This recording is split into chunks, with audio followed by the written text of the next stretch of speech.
Oh, hi, you guys. I am so excited to be here. I normally have Melissa's job, which looks really fun to me right now. Kind of want to trade. But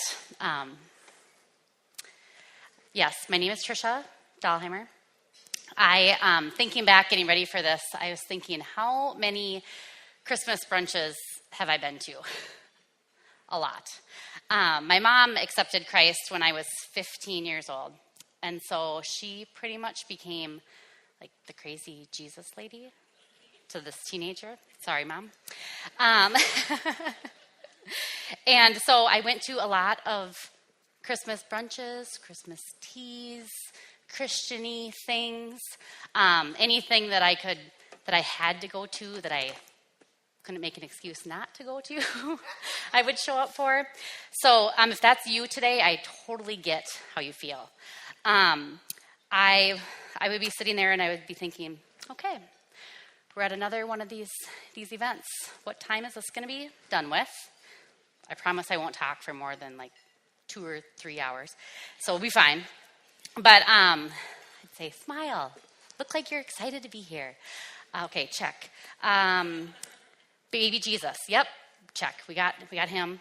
You got to make sure that you hide, that you think that God is uninterested in you, or mean, or distant, or cold. Make sure you hide that so nobody knows. Disappointed. So if that's what you're thinking, I understand that. But then I would think, but I'm a good person, so I'm totally fine. We'll just go on with life. From the outside, you would look at me and you would say, okay, she's got the house, she's got the husband, she's got the cars, she's got the kids. Her and the Joneses, they're like totally just right there. She was keeping up. But on the inside, it was falling apart. I had my third pregnancy. We have 3 kids. I had a terrible pregnancy. From the moment I found out I was pregnant, I basically had postpartum depression. Thought, oh, I'm so glad this is the last time I have to do this.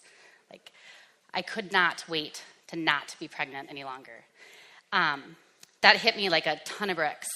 Then we went through some serious financial crisis. We went through a bankruptcy, a short sale, all things that we really could hide for the most part. We could not show these things were going on. We could still say, we're doing good, we're great. We got all these things until they started being taken away from us. Got a little more real. When our third child, Millie, when she was a few months old, I thought, we got to put some morals into these kids.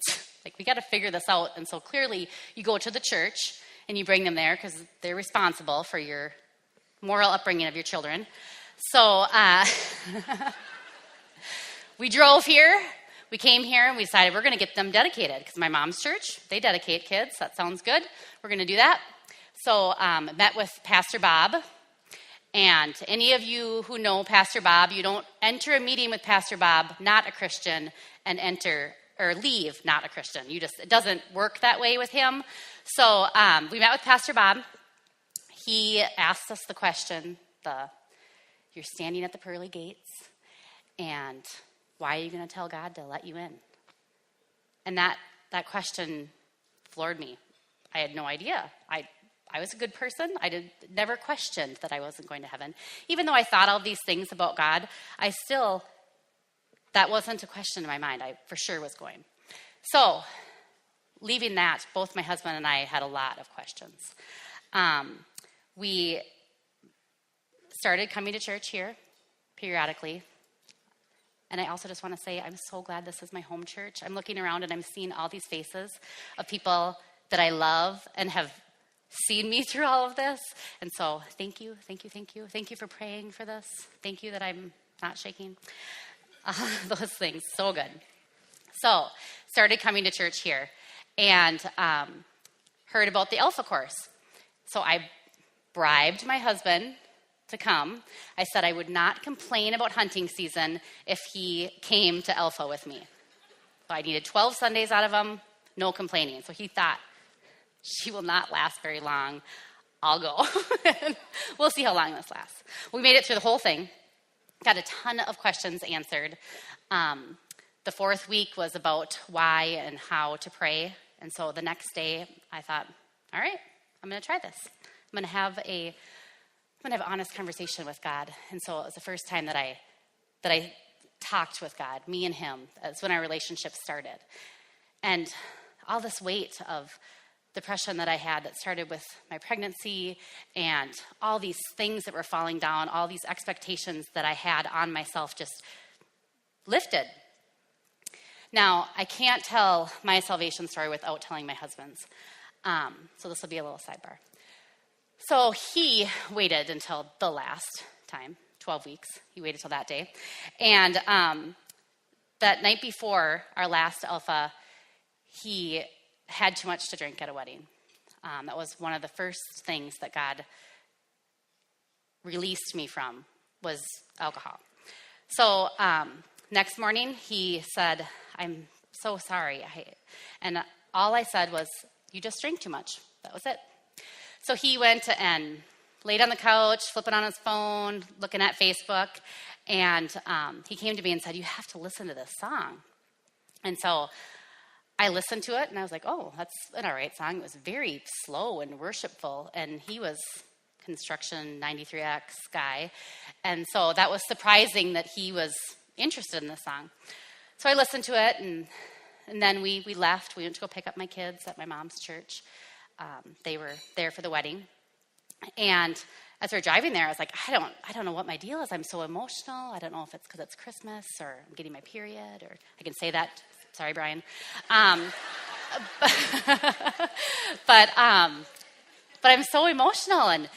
And he said, you are. And I looked over, and I'd known him for 10 years. I'd never seen him cry. And he was sobbing uncontrollable. I was able to witness my husband completely go through the repentant process. I mean, he just was listing all the things that he then could see he was, and he just said, that song just spoke to me. I just see so clearly now. And so our life went from we're going this direction towards the Joneses and keeping up with them until he grabbed me and we were running towards Jesus. And so we were gonna figure this out.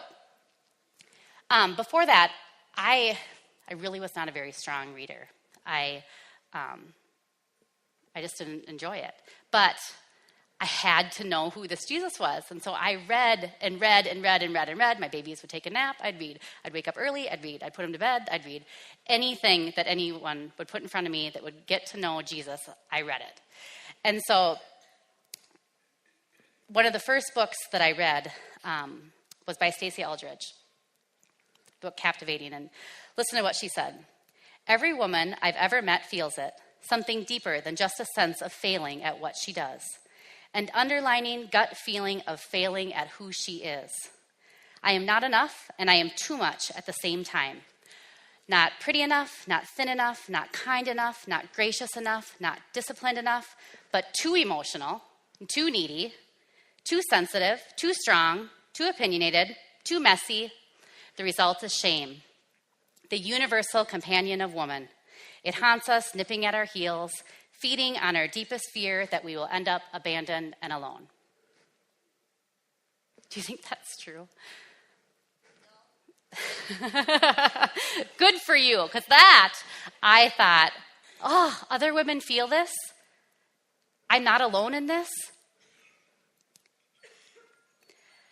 But if that is true, that's going to steal our joy.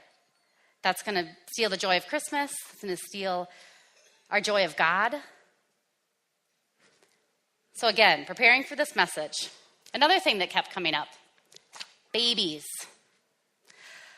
I love any opportunity that I can talk about my babies.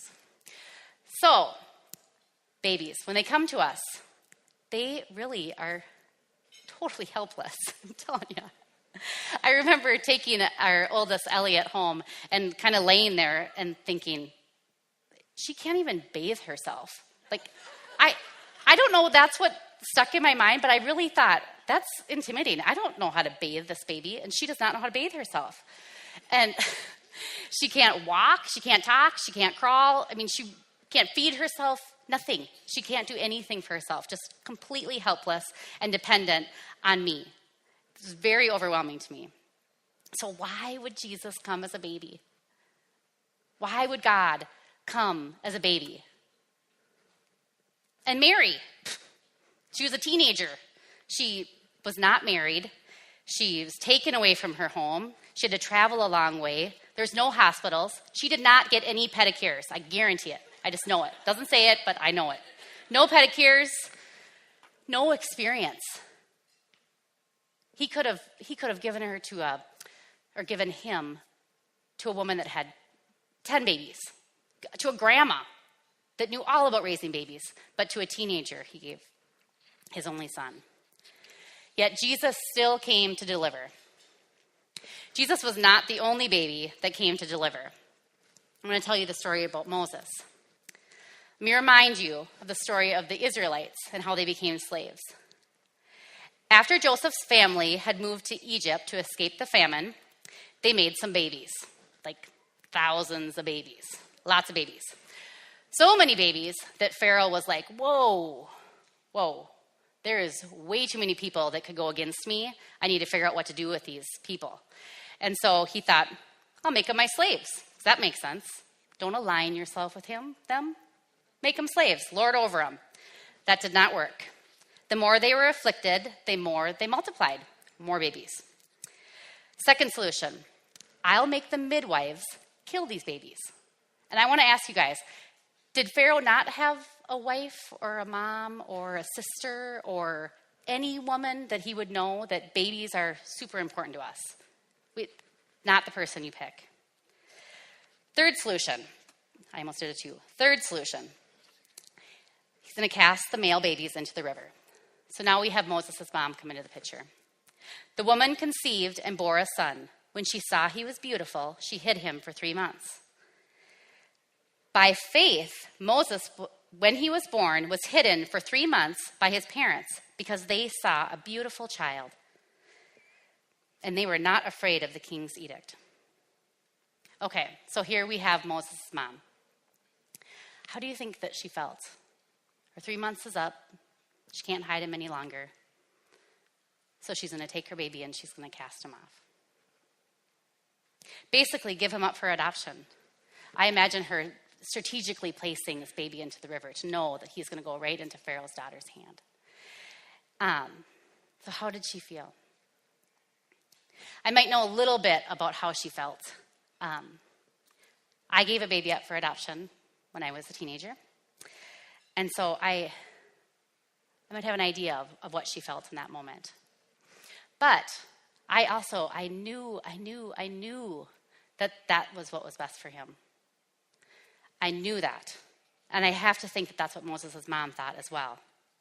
And then look at what happened with Moses' life. He ended up growing up in a palace. He was the son of a groomed to be a prince. He had the best of everything. He lived with the king. He grew up to deliver his people, God's people, from bondage. So Moses had the typical adoption story. His parents gave him up for the best for Moses. His parents couldn't have given him the money or the education or the opportunities that he had as being a prince or the ear of the king.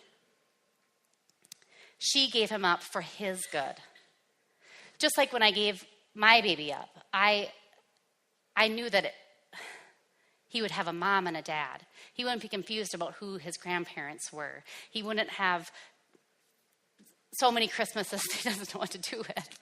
He have stability. Stability, that's what I always said for him. God did not give up his son for his son's good. Jesus came not for his own good. Although he existed in the form of God, he did not regard equality with God a thing to be grasped, but emptied himself. He was already in the palace, the kingdom, with the King of Kings, the Lord of Lords. But Paul says that he emptied himself, taking on the form of a bondservant and being made in the likeness of men, being found in appearance as a man, he humbled himself by becoming obedient to the point of death, even death on a cross. He came in the likeness of man, humbled himself, came as a baby, totally helpless, dependent. He couldn't shout, "I'm here because I love you. I'm here to save you from bondage. I'm here to save you from the slavery that you've put yourself in." He couldn't shout that. He could only show us. Moses went from poverty to the palace. Jesus went from the palace to poverty, from heaven to earth. Moses was saved because of his beauty. Isaiah says Jesus came with no stately form or majesty, that we should look upon him, or appearance that we should be attracted to him. Moses was given up for Moses' good. Jesus was given up for our good. And he was despised and forsaken by man. That's how we treated him. A man of sorrows and acquainted with grief, and like one from whom men hide their face. He was despised, and we did not esteem him. I'm starting to think that he wasn't the mean one. Could it have been me? Jesus chose to come with no physical beauty, to be despised, despised unto death, even death on a cross. He chose that. That is how much he loves you. That's how much he loves me. God did a backwards adoption. When I gave my baby up for adoption 21 years ago, I never wondered what he could or would do for that family. I just wondered what they could do for him. God did not choose what was best for his son. He chose what was best for the family, the world, for us. For God so loved the world that he gave his only son, that whosoever believes in him shall not perish, but have eternal life. You are the world that he loved to give his son up for. We are all whosoever, as one of my friends says, whosoever believes. And I'm not saying believing like I believed, that I believed in God growing up until I was 32 years old, or 22. I'm saying believe that he loves you, that he came, that he died, that he came and rose again because he loves you that much. For God so loved you, he was willing to remove his son from the palace, from the kingdom. He gave him the body of a baby, and he rested him in the arms of a child for us. Not what was best for the baby, but what was best for us. Behold, the virgin shall be with child, and shall bear a son, and they shall call his name Emmanuel, which means God with us. So God did adoption backwards. So I'm going to go back to Stacey Aldridge's quote, and I'm going to read it backwards. Because Jesus came, you are not too messy. You are not too opinionated. You are not too strong. You are not too sensitive. You are not too needy. You are not too emotional. Because Jesus came, you are disciplined enough, gracious enough, kind enough, thin enough, pretty enough. He came and took on our shame because he is enough. Thank you. Merry Christmas.